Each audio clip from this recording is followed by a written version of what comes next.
Comrades, brothers and sisters, I think we're standing on the brink of a major industrial dispute, which we've probably not seen in Britain for a number of years.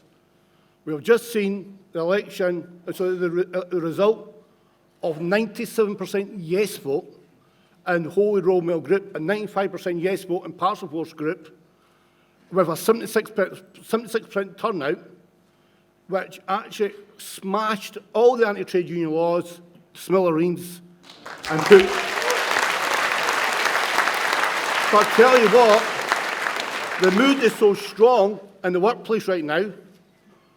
We've got activists which were disappointed with that result. That's how strong the mood is.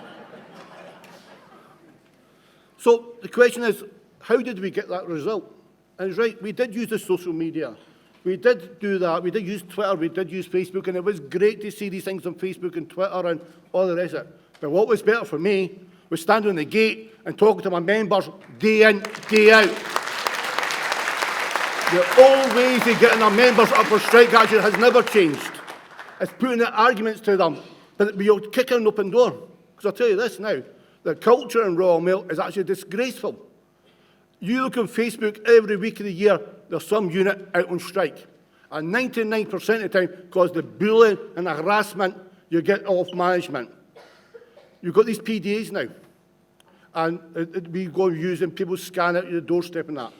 But that tracks us. It's a tag on postman. And in the morning, the manager downloads it. And a yellow dot comes up if the postman or postwoman has been standing for 30 seconds or more. 30 seconds or more. And then you've got to explain why you're standing for 30 seconds or more to the manager. That is the type of management we've got. Rico back. This person, I was going to say something else, I'll be polite here. This person from Germany, and I'll be probably called racist now, because we have called him German, they've accused us of racism. They accused our Deputy General Secretary of inciting racial hatred. That was this week they said that. We've been preparing the strike for 5 years now because we knew when privatisation happened, this battle was going to occur. So we've been preparing it for 5 years. A couple of years ago, we thought it was coming. We had the Fort Bill dispute with a massive yes vote, and we never had to take strike action, and it was viewed by the vast majority of postal workers as a major victory. Since then, what happened? I like to compare that to 1981 with the miners' dispute, when the miners forced Thatcher back. They regrouped and brought in McGregor, an anti-trade union manager.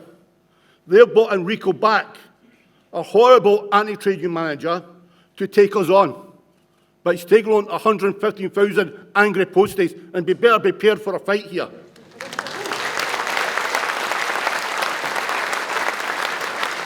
So, who is this Rico back? Who is this Rico back? He ran a company called GLS in Germany, which Royal Mail bought over.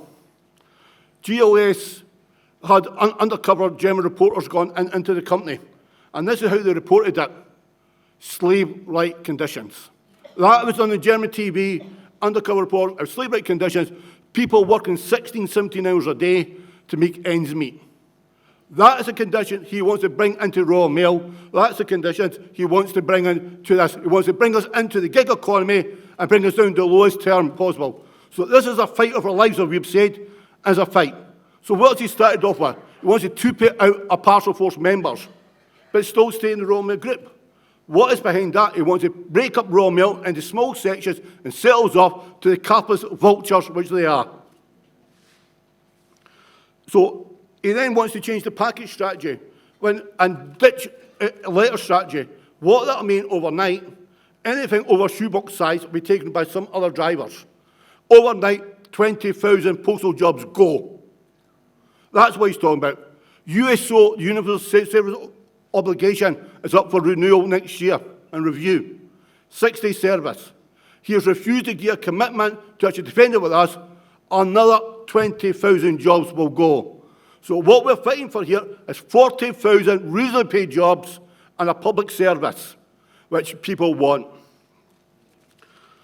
And then, so the strike ballot happened, 97 yes vote. So under the rules, agreements, we had to go to mediation for 2 weeks of mediation.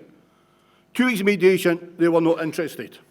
Mediator's report comes in. There's another week for us to review the mediator's report. We asked them for weeks-long talks with them. They refused on the grounds it was mid-term and the kids were on school holidays. That was the answer Royal Mail. So then they wrote to us on Tuesday this week asking for urgent negotiations, and they put 4 hours aside for that. Urgent negotiations with no strings, they said. Well, I think there is strings there when they said, we won't discuss parcel force and you must take strike action off the table until the new year. And that was sort of coincided. It was the same day as the general election was called.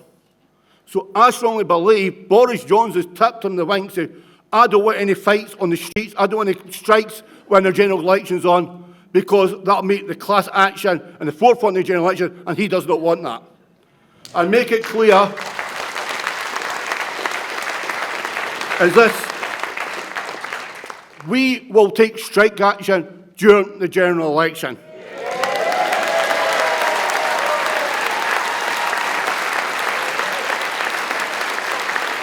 So the right-wing media will not only say we stole Christmas, which they will do, we'll probably steal Brexit off them as well, because there will be a general election.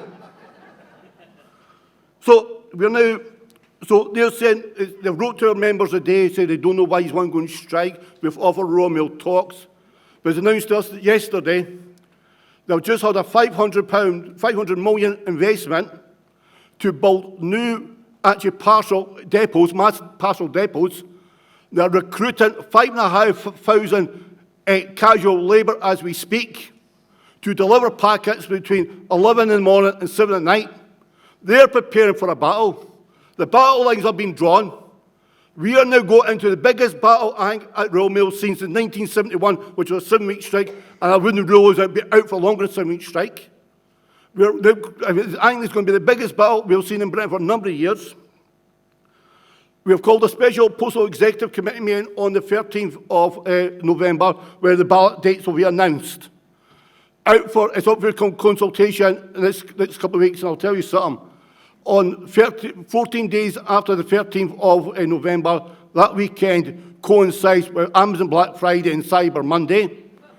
I'm just guessing here, but I reckon we'll be out over that whole weekend for 5-day strike action, as I called for a couple of months ago, and that's the tactic we're doing. We are now facing the battle. We need every individual in this room, get around, visit your workplaces, roam your workplaces, get involved in support groups.